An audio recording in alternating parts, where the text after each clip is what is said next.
ମୁଁ ନୈଷଧୀୟ ଚରିତ୍ର ଆଲୋଚନା କରିଛି 28 ମିନିଟରେ 17,800 ଟଙ୍କା ମାତ୍ର 28 ମିନିଟରେ 3 ଜଣ ପଡ଼ିବ ତା ଭିତରେ ଯାହା ନିୟମ ଅଛି ହେଲେ ସେ ପାଲା ଆଉ ଏ ପାଲା ଭିତରେ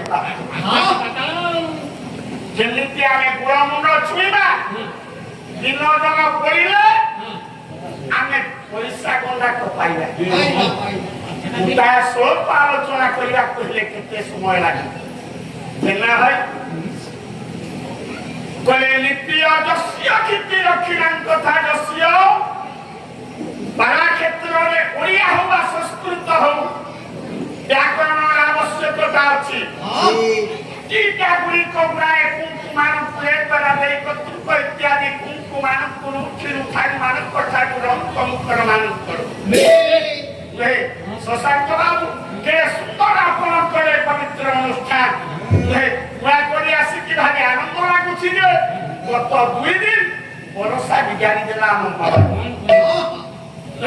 କହିଲେ ଯସ୍ୟ ଯାହା କର କୀର୍ତ୍ତି ରକ୍ଷିଣ ତଥା ନିତ୍ୟ ଯେଉଁ ନରାଜାଙ୍କର ଧରାମଣ୍ଡଳର କୀର୍ତ୍ତି ନିତ୍ୟಕ್ಕೆ ଲେଖାଯାଇଛି ନ ବୁଧା ସୁଧାନ ଯାହାଙ୍କର କୀର୍ତ୍ତିକି ଶ୍ରବଣ କଲେ ସୁଧାନ ସୁଧା ଅମୃତ ଅମୃତ ମଧ୍ୟ ହାରିଯାଏ ସ୍ୱାଦୁ ପାଖରେ ନୈଷଧୀୟ ଚରିତ୍ରର ସ୍ୱାଦ ସେ ରାଜା ନଳ କେମିତି ନା ଖାଲି ଗିରିଧାରୀ ପଦ କହିଦେଲେ ହବନି ଶ୍ଲୋକ ଆସିବ ନା ଏ ସଂସ୍କୃତ କାର୍ଯ୍ୟ କାହିଁ କୁହାଯାଇଛି କବି ହେଲେ ଆପଣମାନଙ୍କର ଇଣ୍ଡିଆନ ଶେକ୍ସପିୟର କାଳିଦାସ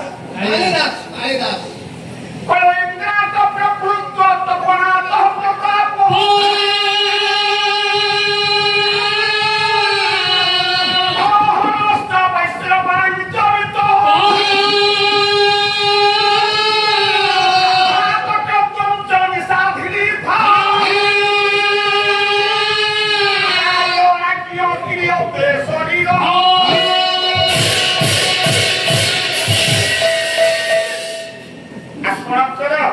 रघुवंश महाकाव्य द्वितीय सर्ग 126 नंबर पृष्ठा 14 नंबर श्लोक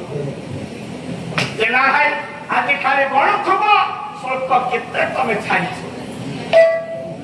ए नळ केमिति राजा इंद्रात प्रभुत्व इंद्रंक ठार पंचमी एक वचन इंद्रंक ठार प्रभु कोण नहीं राजा नळ कर जन्म तपराज प्रताप सूर्यंक ठारू आतप कोण नहीं नराजंकर जन्म क्रोध हरश्च शिवंक ठारू क्रोध कोण नहीं नराजंकर जन्म आ शीतलता चंद्रंक ठारू शीतल कोण नहीं नरक जन्म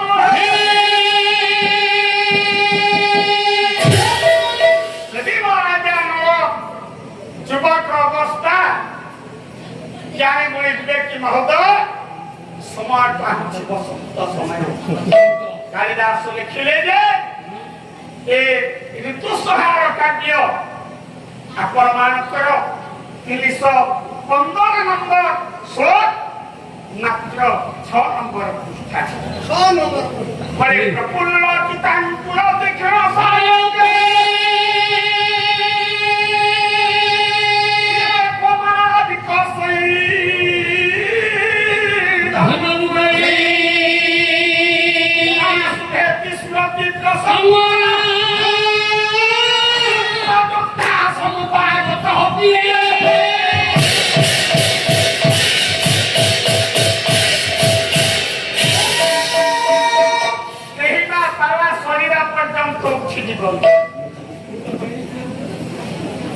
बसंत को समय आसे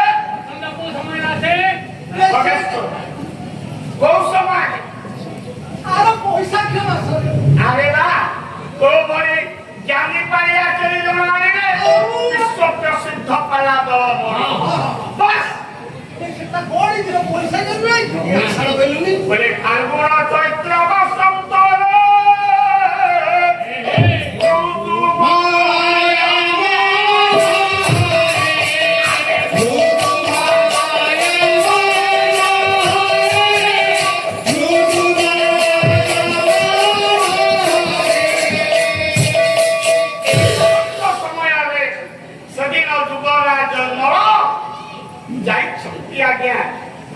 ଉଦ୍ଦେଶ୍ୟରେ ସକାଳୁ ସ୍ନାନ ଶୌଚ ସାରିଛି।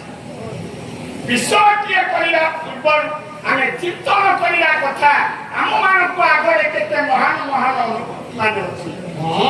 ମାତ୍ର ପାଲାରେ ସାମାଜିକ ଶିକ୍ଷା ଚଳଣି ନାହିଁ।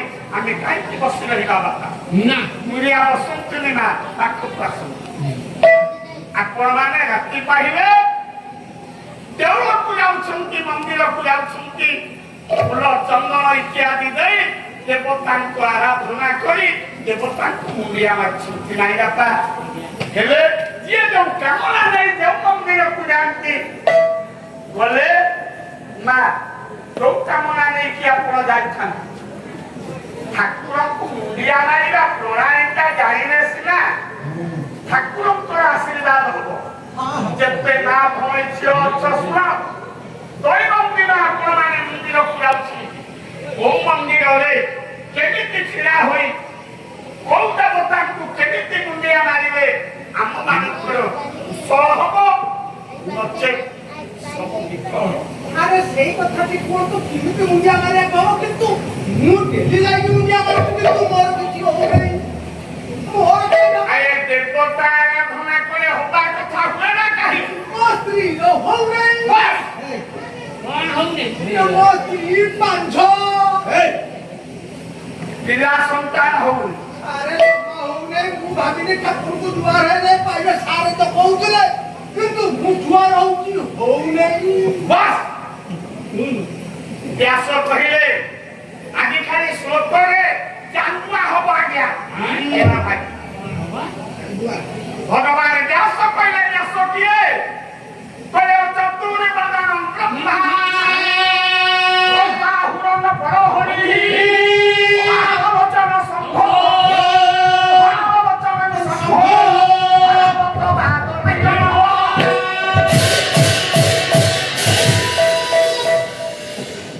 ଚତୁର୍ବଦନ ବ୍ରହ୍ମା। ବ୍ରହ୍ମାଙ୍କର ଚାରି ମୁଣ୍ଡ ন ଚତୁର୍ବଦନ ଚାରି ମୁଣ୍ଡ ନ ହୋଇ ଜଣେ ହେଲେ କିଏ ନା ବ୍ରହ୍ମା।